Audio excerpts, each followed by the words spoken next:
ఉపాసన కొనిడాల మనందరికి తెలిసిన విషయమే. ఉపాసన గారు అయితే మెగా ఇంటి కోడలన్నమాట. ఉపాసన గారు 2012లో రామ్ చరణ్ గారిని అయితే మ్యారేజ్ చేసుకోవడం అయితే జరిగింది. సో వీరిద్దరికైతే పెళ్ళైన 18 సంవత్సరాలకైతే పాప అయితే పుట్టిందండి. సో రీసెంట్గా ఉపాసన గారు అయితే తన స్వీట్ మూమెంట్ని అయితే షేర్ చేసుకున్నారనమాట. తనకు సెకండ్ ప్రెగ్నెన్సీ కన్ఫామ్ అవ్వడంతో మొన్న జరిగిన దీపావళిలో అయితే ఉపాసన గారికి అయితే తన కుటుంబ సభ్యులు అయితే సీమంతం అయితే చేయడం జరిగిందంట. సో ఈ సీమంతంలో చాలామంది సెలబ్రిటీస్ అయితే వచ్చి ఉపాసన గారిని అయితే బ్లెస్ చేశారంట. పవన్ కళ్యాణ్ గారు, రామ్ చరణ్ గారి కుటుంబ సభ్యులు, మరియు నాగబాబు గారి కుటుంబం, నయనతార గారి ఫ్యామిలీ, వెంకటేష్ గారు, ఇలా చాలామంది సెలబ్రిటీస్ అయితే వచ్చి ఉపాసన గారికి అయితే బ్లెస్సింగ్స్ అయితే ఇవ్వడం జరిగిందనమాట. సో ఎప్పటి నుంచో అయితే చిరంజీవి గారికి అయితే తన కుటుంబంలో అయితే ఒక బాబు ఉండాలి, తనకు ఒక వారసుడు కావాలని అయితే ఎన్నో న్యూస్ ఛానల్స్లో అయితే రామ్ చరణ్ గారికి అయితే చెప్పడం అయితే జరిగింది.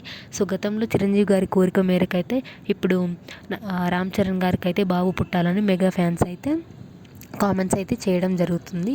సో ఈ సీమంతంతో మెగా ఫ్యామిలీ దీపావళి అయితే డబుల్ అయిందంటండి. సో ఇందులో ట్విస్ట్ ఏంటంటే రామ్ చరణ్ గారికి అయితే ఈసారి అయితే ట్విన్స్ పుట్టడం అయితే జరుగుతుందంట. The new beginning of mega